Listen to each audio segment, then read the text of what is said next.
excuse all the noise in the background. My husband is drilling a hole in concrete in our garage right now. But I wanted to quickly show you how I make our veggie-packed pasta marinara sauce. I sometimes even just serve this as a tomato soup, and it's a great way of getting lots and lots of different veggies into my kids. Hope you enjoy it. I have my kitchen helpers who happen to be wearing the same shirt today accidentally. Okay. The same clothes. Yes, just as I'm lazy in the kitchen, I'm also lazy with clothes shopping, and sometimes that means they end up dressing the same. Okay, so let's tell what is in our special veggie-packed marinara sauce. Carrots, tomatoes, garlic, onion, basil, yeast. Nutritional yeast. Okay, a little bit. Yeah, yeast. Unfortified. Green beans, chopped onions. Yep. So we have some frozen veggies. They're not thawed right now. I usually use green beans, frozen onions, and I use a bunch of carrots. They add some sweetness. I try as much as I can. I almost always can get this tomato sauce in salt-free, but right now I don't have it at home. They were out, so we're going to use that. But definitely, if you're trying to reverse any kind of disease, I would aim to try for salt-free. So tomato sauce, the diced tomatoes, these are salt-free, and then dried onion, garlic, basil, and a little bit of unfortified nutritional yeast. This is totally malleable. You change it to suit your taste. This is what my kids love. Let's get started. As per usual, we're using the Instapot. So I have my insert, and I'm going to pour about a cup of water or something like that in here. And then the first thing I'm going to put in right on the bottom is I'm just going to very roughly chop these carrots. I'm going to puree this entire thing when it's all cooked. So it doesn't matter too much, but I'm going to do that just because basically it makes it easier to puree. And so it makes a wonderful noise to puree it. Puree it, yeah. Yeah. So I'm just going to very coarsely, like I did them into, really rough chunks like this. Okay. Thank you. Just throw those in. Mylan, why don't you add, I'm going to just throw these. Sure. Thank you. Okay. Then I'll do this. So I'm going to just put these diced onions in here. Any of this could be fresh. And again, change up the veggies. I've done all different combos. This tends to be just, I always have these ingredients on hand, and my kids really like the combo. The carrots especially are really key, I find, because it adds that sweetness that just kind of cuts the acidity of the tomatoes without adding any added sugar. So I really like that as a trick. In my ketchup, I use applesauce to do that. In this, I use the carrots. And Ari is just, thankfully, opening up those cans, almost done. Very well done. I add just a tiny bit of nutritional yeast. I don't measure any of this. I guess it's probably 1.5 tablespoons. Just adds a little extra flavor. I try to use unfortified for that because we don't need, massive doses of B vitamins. Just a bit of basil. My kids are not huge oregano fans. I'm probably using about half a teaspoon, at the most 1 teaspoon of basil, probably more like half a teaspoon for them. Oregano would be also really good in this in time, but they don't love that flavor, so I just leave it out. Do you want to throw that in already?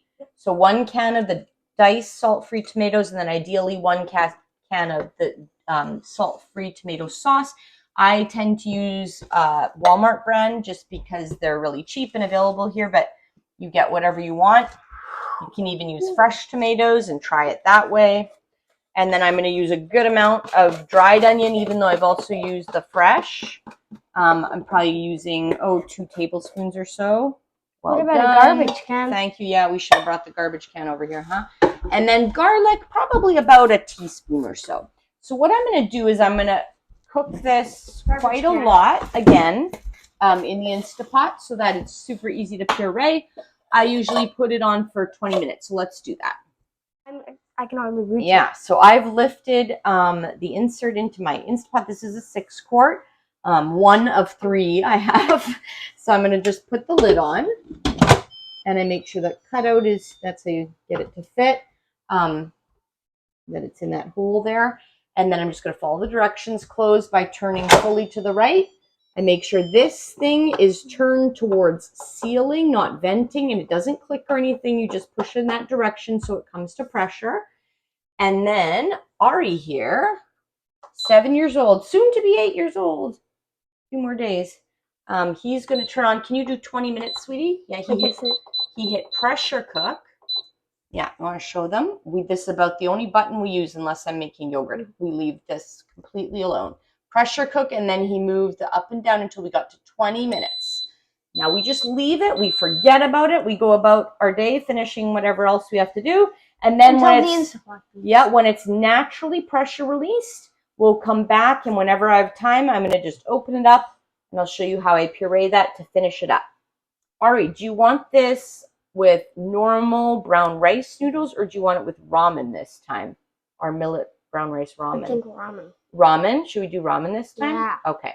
So first we'll let the sauce finish. Okay, the Instapot is actually released, so we're going to deal with that in just a second, but I'm going to just show you what's going on here. So my son requested ramen as the noodle in this. Sometimes I just cook up a whole pound of tinkyata brown rice pasta and throw that together with the whole batch of sauce. But today I'm going to do rice ramen, which is actually completely whole grain millet and whole grain brown rice flour. Those are the only two ingredients. I get these at Costco. They're a little more expensive than the tinkyata brown rice that I can get at Walmart, so we don't make it all the time, but they love it. So I'm going to throw about 6 of these squares in to the pot. I just cook them per package direction, so 4 minutes. And then I use my tongs to just put 1 square in each of these containers. So I'm going to let that just cook up while I deal with my sauce. Okay, so I just turned this off. Again, I apologize for the banging. My husband's doing work in the garage Saturday afternoon. So I just follow this, open, lift it off, and you see it's all clean. I just let it dry like that on the counter. So there's my sauce, and I'm just going to lift this onto my cutting board here, and then I'm going to use my immersion blender here to puree it. I do use this a lot. I find it really convenient. So I'm just going to do that, and I'll show you when it's all nice and smooth. Okay, so this is fully blended, and I have my noodles cooked and ready to be doused. So I put quite a lot on. Often we count this as their veggie for the day, because sometimes I might today actually only make 4 containers of this, and the other 2 I might just leave as plain ramen because they love that. And then it's actually quite a lot of vegetables.